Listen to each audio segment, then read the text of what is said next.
To make sure everybody's in.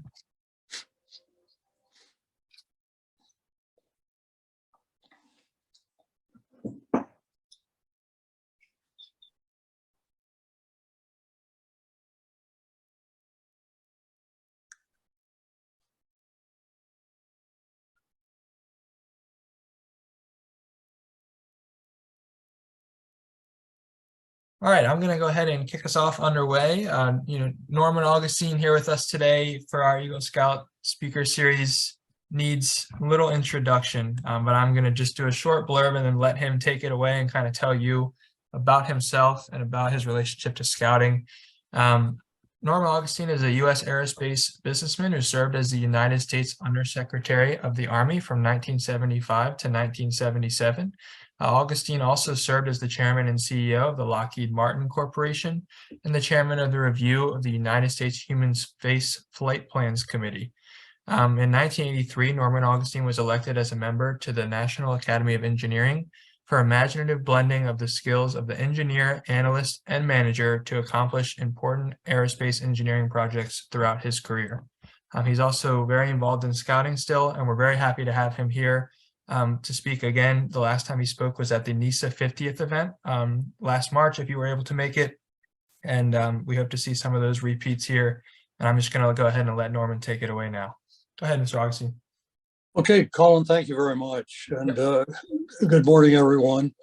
And I apologize that we've had this technical problem getting the system up, but that's kind of ironic because I'm an engineer and I'm supposed to know about these things. But I do want to thank you for the invitation to participate in this series. And I'm told that the procedure is I should ramble a little bit about things that I think might be of interest, and then have some time at the end for some just conversation. I look forward to that. I'll be fairly informal. I should say that, of course, I'm a Boy Scout and Eagle Scout. And I've been a dues-paying member of Scouting for 78 years. I've been an Eagle for 62 of those years. And as I look back, the first dues I recall paying, it was 50 cents a year.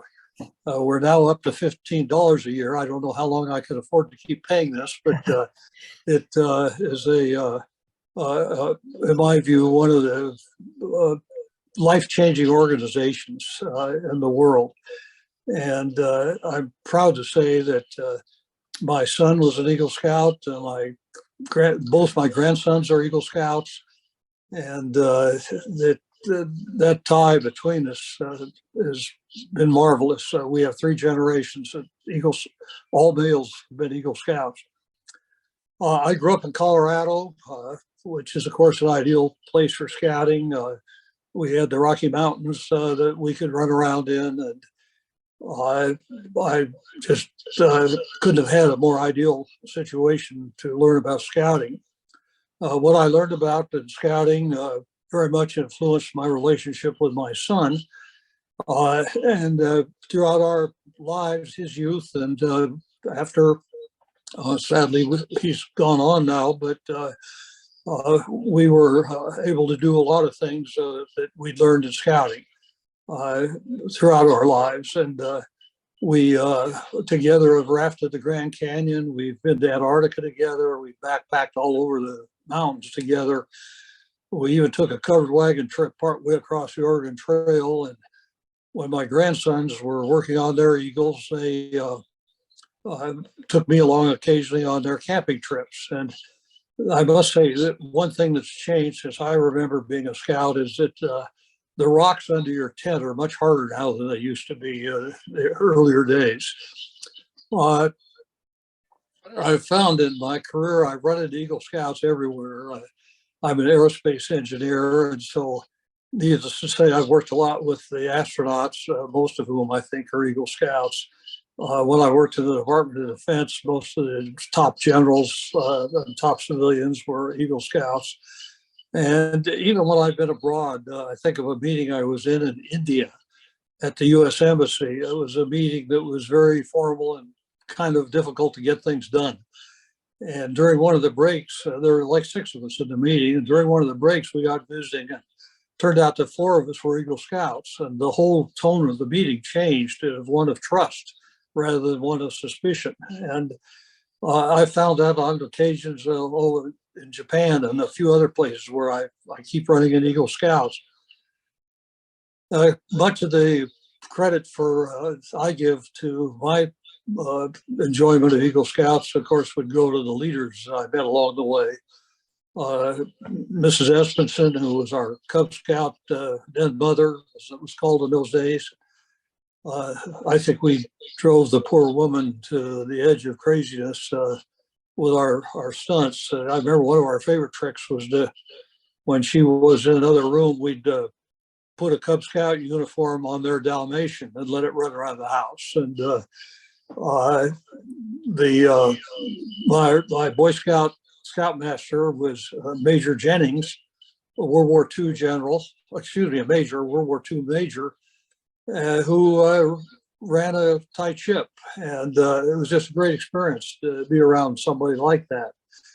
I had the good fortune that I spent 3 years as a counselor at the camp staff, Camp Tahosa, high up in the Rockies, when I was in high school. And I got to know a lot of the camp leaders. All of them were professional scouters. The person in charge was a man by the name of Tiny Lewis. Tiny was his first name. And as you might guess, Tiny was a former professional wrestler who weighed something over 300 pounds.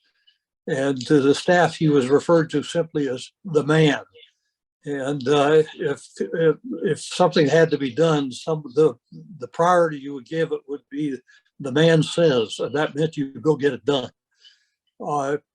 It's interesting to me. I don't remember the names of a lot of my teachers in junior high and high school, but I remember the names of the people I was involved with in scouting. I learned more about, I've often said this, I learned more about leadership from the Boy Scouts and sports than anything I've done in my life. Scouting, the leadership is pretty obvious.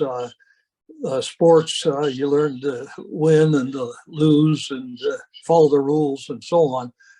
I was never an astounding athlete. I was good enough to enjoy all the sports I played. And combining those two things meant a lot.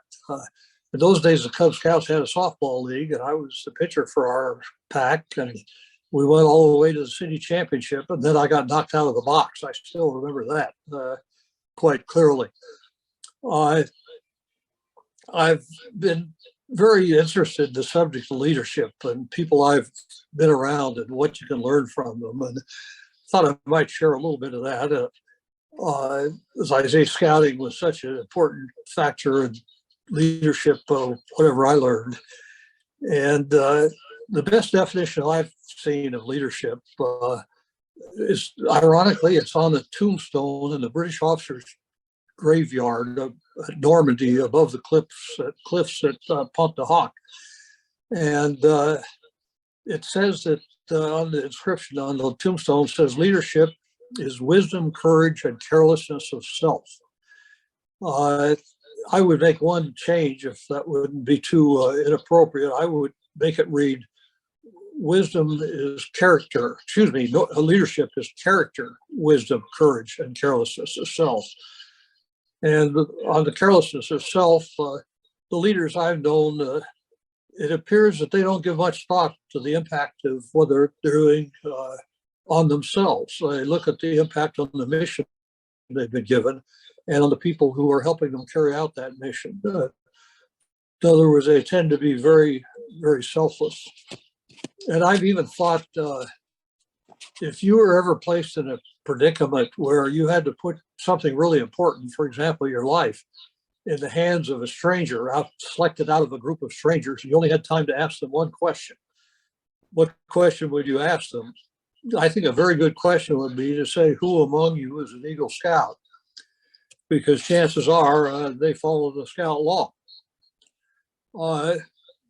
Today, scouting and what I learned impacts everything I do, I hope. Certainly the subject of ethics and character, trustworthiness, and so on. I've had the occasion to know some folks who sadly went astray in those areas and paid dearly for it. They got a slippery slope and were caught up in the slide. I so often say when I see people that I consider to be smart people do dumb things, often saying, what were they thinking? Too bad they weren't thinking of the Scout Law. A very good friend of mine, I think a very fine person, comes to mind. He was a person who was a ace in the Korean War, in the Air Force.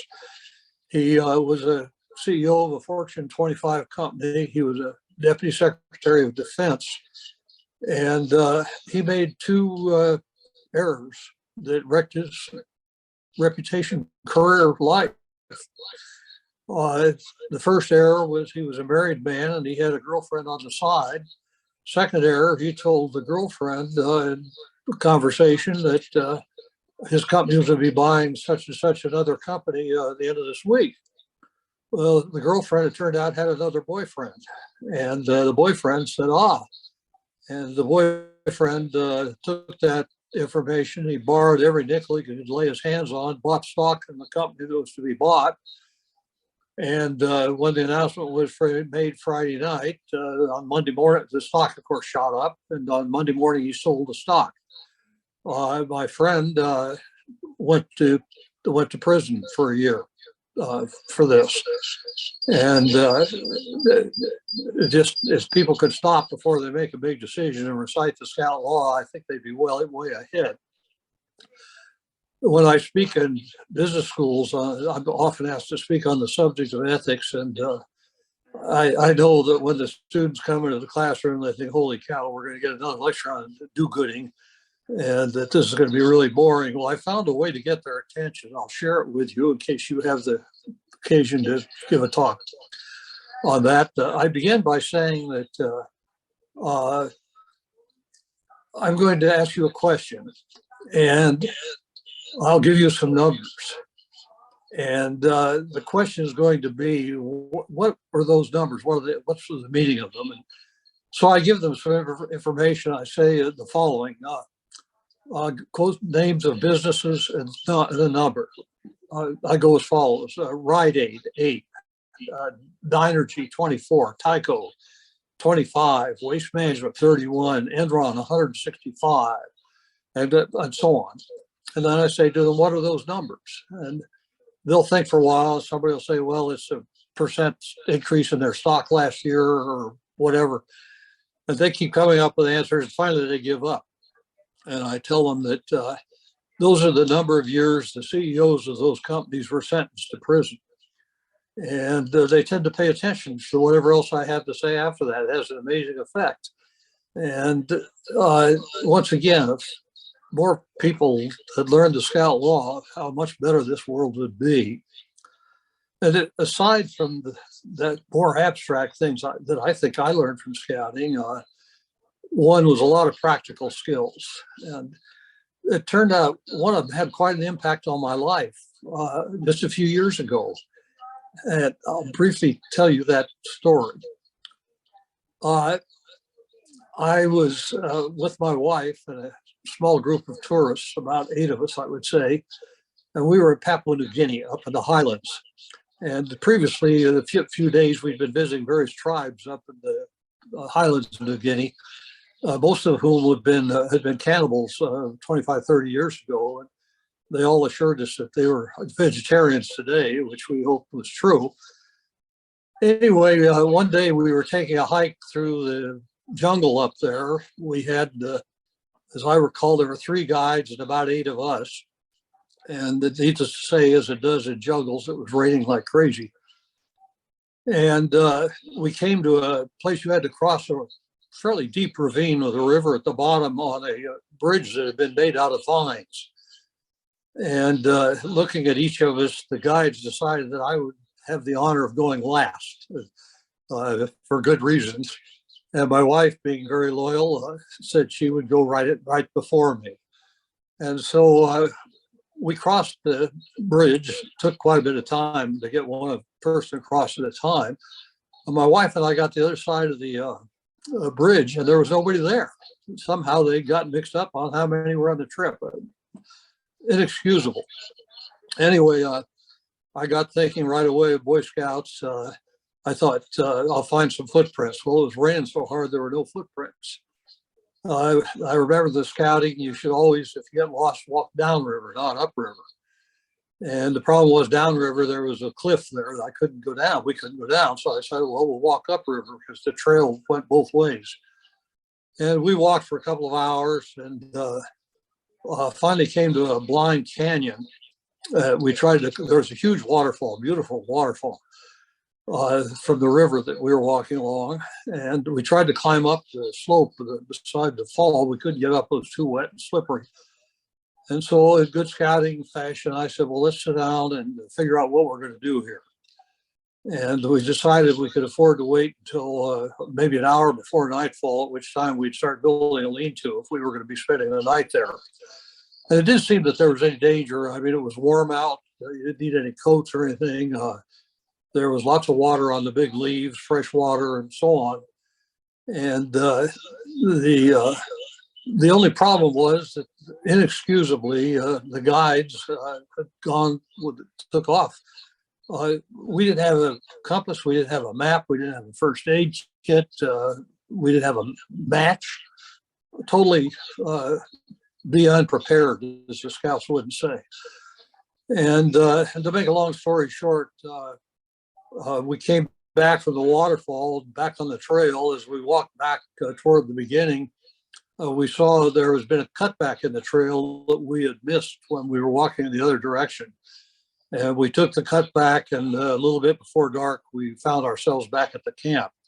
But I thought that there was no panic or anything. It was Boy Scout training after all those years stuck with us. And there's also a sad ending to the story, not from my personal standpoint or my wife's, but a friend of ours who was on the hike with us about 6 months later sent us a clipping from the newspaper in New Zealand. The two New Zealanders had been walking up in that same area. I don't know, same trail, but same area.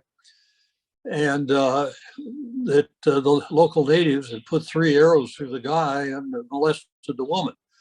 So in retrospect, it wasn't just a lark. And scouting background is still there. Well, I don't want to use up too much of our time, but I'm going to say a little bit about this. This was suggested to me about some of the lessons I've learned along the trail of life. The first one of which relates to building a career. And it's kind of ironic, but I think the thing I learned is the best way to get ahead is to don't try to get ahead. The people I've seen who were strivers trying to get ahead usually crashed and burned somewhere along the way. Best way to get ahead I've seen is do your job. Do your job. People notice it. And that I thought maybe I'd invented that, but since then I've heard that almost everybody in the world has said, don't do your job, from all the way from the Patriots coach to Peanuts and the cartoons have said that, Bill Belichick. And the other lesson that I learned that really stands out was a saying that a friend of mine who was the CEO of Lockheed, when we put the Lockheed Corporation and Martin Marietta, where I worked together to form Lockheed Martin, he had a saying that when opportunity knocks, try to answer the door. Great saying. And it's usually really inconvenient to answer the door. It means disrupting what you're doing, your life, and so on. But I really like those two sayings: do your job, and when opportunity knocks, try to answer the door. In that regard, my life has basically been just one accident after another, one piece of good fortune that, yeah, I get no credit for having a plan. I didn't have a plan.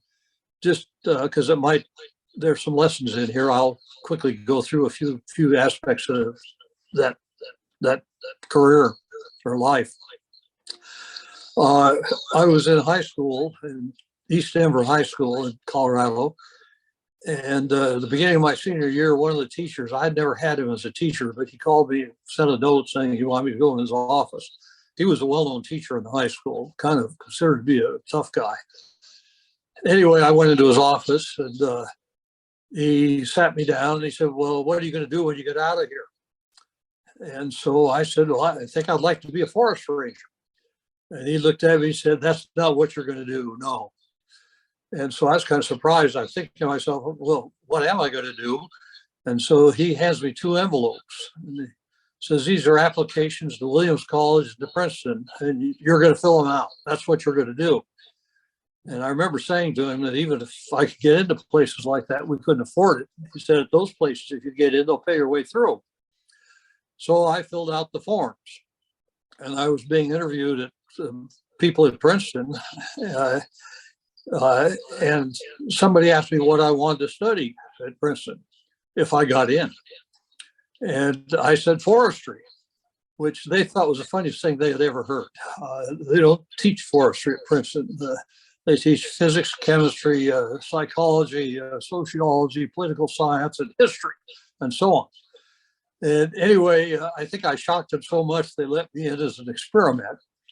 And I left out part. And I asked this person when they said they didn't teach forestry. I said, well, what do you teach that's like forestry? And whoever it was thought for a moment. They said, well, geological engineering is like forestry.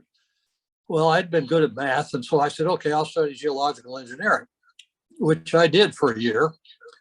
And at the end of my freshman year, I was coming back on the train one Saturday night from a date in New York. And it was about the only date I had that year. I was scared to death. And anyway, I'm coming back on the train and going between 2 cars. Back in those days, a few of you probably can remember this. The space between the cars wasn't enclosed. You walked on a little catwalk with a little chain fence on either side. And as I walked through there, I saw a guy standing there who I recognized as a senior at Princeton who'd gone to the same high school as I. He didn't know me, but I recognized him. And sad to say, he was somewhat drunk and somewhat ill. And anyway, I took a hold of the back of his belt and held him so he wouldn't fall off over the chains and fall off the train. And in moments of semi-sobriety, he told me he was studying aeronautical engineering and that's what I ought to be studying. Well, he was so convincing that the following Monday, on the advice of this drunk, I changed my major to aeronautical engineering. As you can see, I was a great planner of my life. And anyway, when I began graduate school in aeronautical engineering, the first week of graduate school, they put Sputnik up and the space race was on. And I knew as much about space as anybody who was 60 years old because nobody knew anything. And so I had the good fortune of working on the tiny role. And that's not modesty, it's fact. In the space program, and as time went on, got to know a lot of our astronauts and so on. And got out of graduate school, and a group of us thought we wanted to be naval officers, aviators. Went down to the Philadelphia Navy Yard, 7 of us. And the tests all seemed to go pretty well. One thing that was a little strange, that there was a sailor taking our blood pressure, recording our blood pressure. And he was in those days using a mercury manometer. And he would tap on the mercury a little bit, look down at it, write something down, then he'd erase it and tap some more and look. And anyway, the 7 of us get back to Princeton, and and 2 weeks later, all 7 of us get letters from the Navy saying our blood pressure are out of sight. Not only can't we go in the Navy, but we're lucky to be alive in so many words. And well, it seemed highly unlikely that all 7 of us had high blood pressure when none of us had ever had anything like that. But anyway, we said, okay, so we all went off to graduate school or more school and so on. And anyway, those are just a few examples along the way of how random events affect your life. And if I get any credit at all, it's for trying to answer the door. And when I retired, I took early retirement because I have always wanted to teach. I took a lot of math in college. And I thought I could teach algebra at 8th grade, which is so important. It's the pivotal course for anybody who wants to be a scientist or engineer, so on. And so I thought I could teach 8th grade algebra. Well, it turns out in the state of, I took early retirement. The company was doing great, didn't need me. I had a good successor. And so I set out to be a teacher in Maryland, in the public schools. So it turns out in Maryland, like a lot of states, I didn't know it at the time, but it turns out that I was unqualified to teach 8th grade algebra, even though most of the kids had the high school football coach trying to teach them algebra. And the reason I couldn't teach was because I didn't have a teaching certificate. And they told me that if I'd go back to school for 2 years, I could get a teaching certificate, and then I could teach 8th grade algebra. And I remember quoting a friend of mine who had said sometime that at this point in life, I don't even buy green bananas. I'm not about to go back to school for 2 years. And so I wasn't able to teach.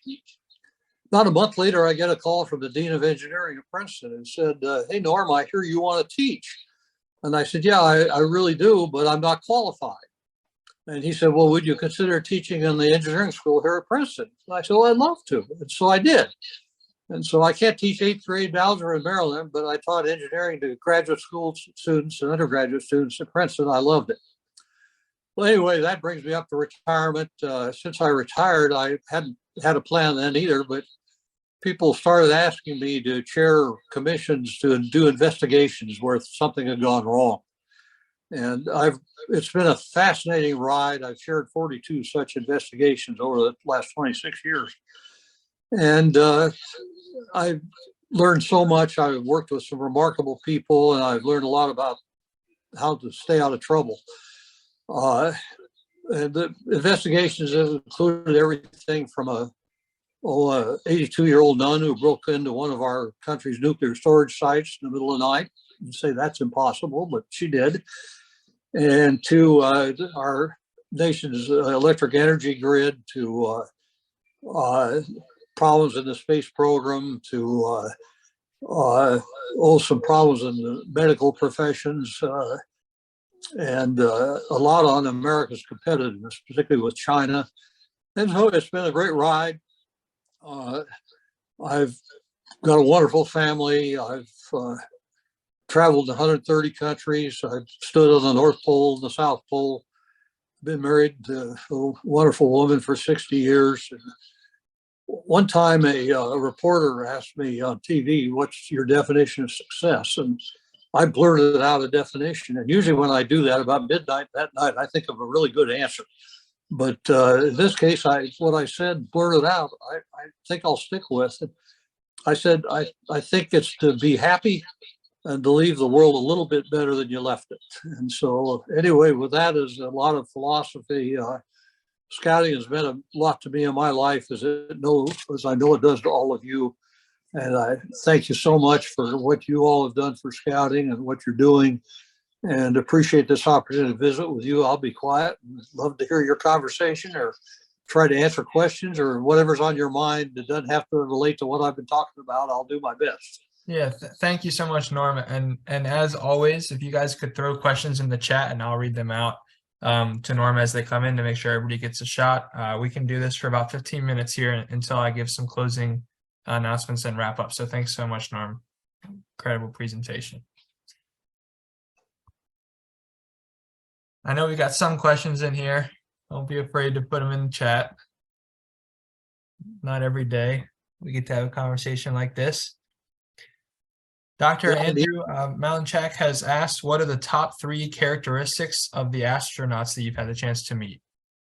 Wow, that's a great opener.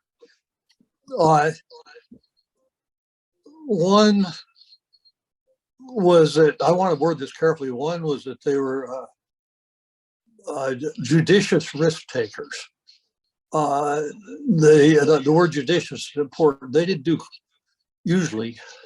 really crazy things, but they clearly were willing to let it all hang out. Another was that they were highly committed to what they were doing. They were very determined. Setbacks didn't stop them. They found ways to get over them. And the third is that most were very smart, decent people. I'd say all were basically very decent people that I think would have done well in most any profession they've gone into. And as I said before, quite a few of them are Eagle Scouts. Neil Armstrong. And they were, as I said, they were willing to take chances that a lot of us probably wouldn't have been willing to take. And I always, I'm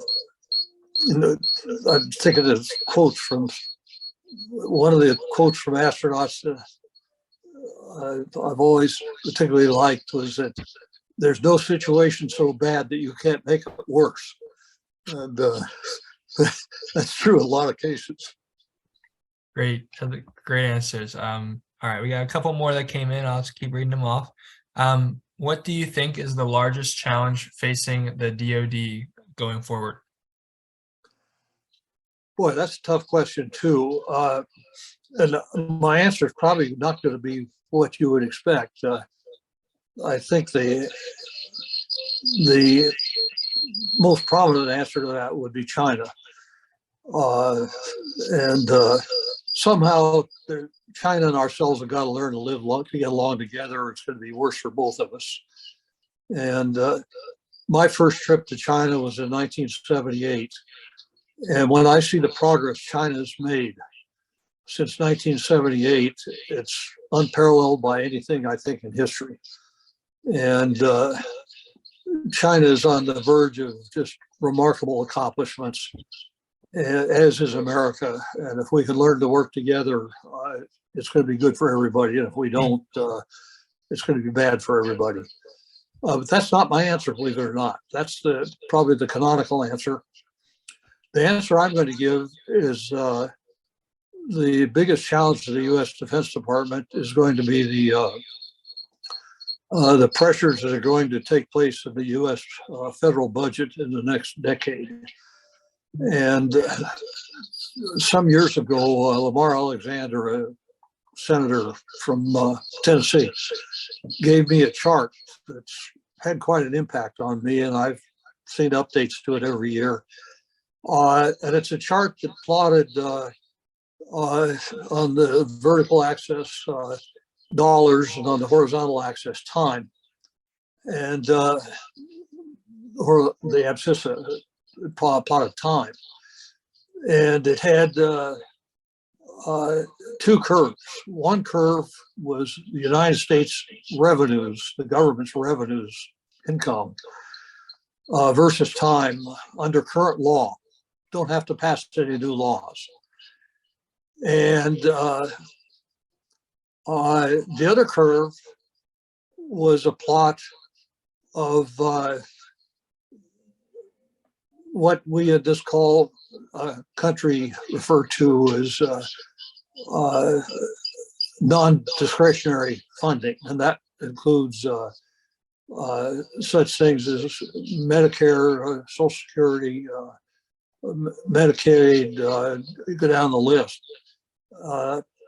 And if you plot that on there, that curve, the difference between that and the revenues curve goes to what we refer to as discretionary items. And the biggest discretionary item is defense. We're the only country in the world that refers to defense as discretionary.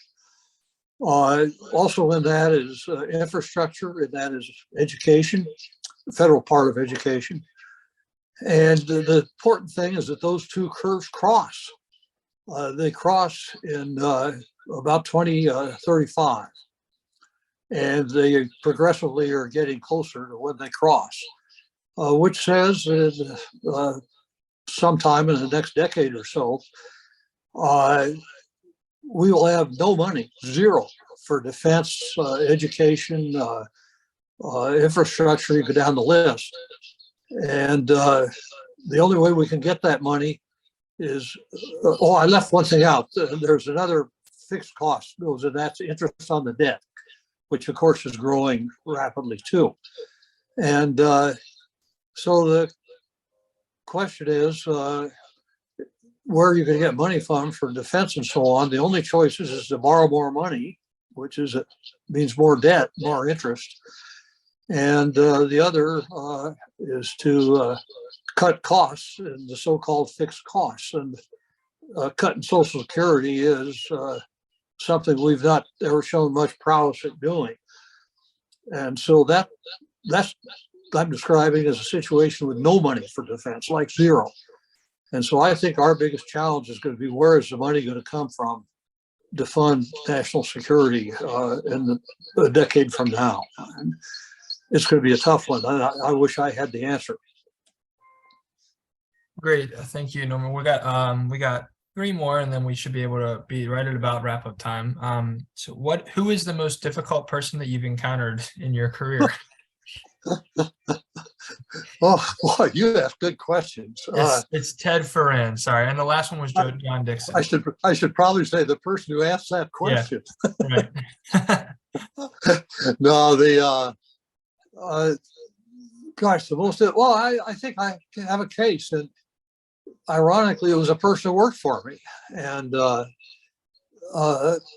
he was a person who was always thinking of how he was going to get ahead, what was good for him.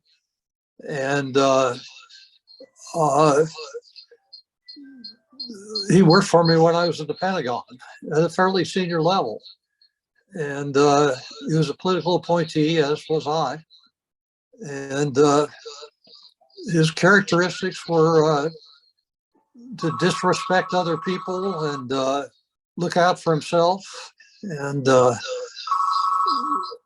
he was maybe the only person I've ever found that I just flat couldn't get along with. And ironically, as I say, he worked for me, not the other way around. It's funny. And incidentally, it was only nobody other than the President of the United States could change it. So I lived with it. Wow. And our next one is from Brian Fortier. What advice would you give yourself on the day that you were awarded your Eagle, knowing what you do now? Oh boy, these are really good questions. I guess remember the Scout Law. Yeah, remember the things that you learned in scouting, and as I said, I just made this up when we were talking earlier. Yeah. But when you have a big decision to make, say the Scout Law to yourself before you make it, and see how your decision stacks up with that. As I said, I've known some people that I worked with, people who had jobs in the White House and then the Pentagon and in industry that went to jail. And you say, how could that ever happen? And I guess that's my answer. What's the next one? Great. Yeah. And our final question is, what are your thoughts on sunsetting? Or this is from John. Sorry. What are your thoughts on sunsetting from government career to FFR, DC, or industry? Oh gosh, these are marvelous questions.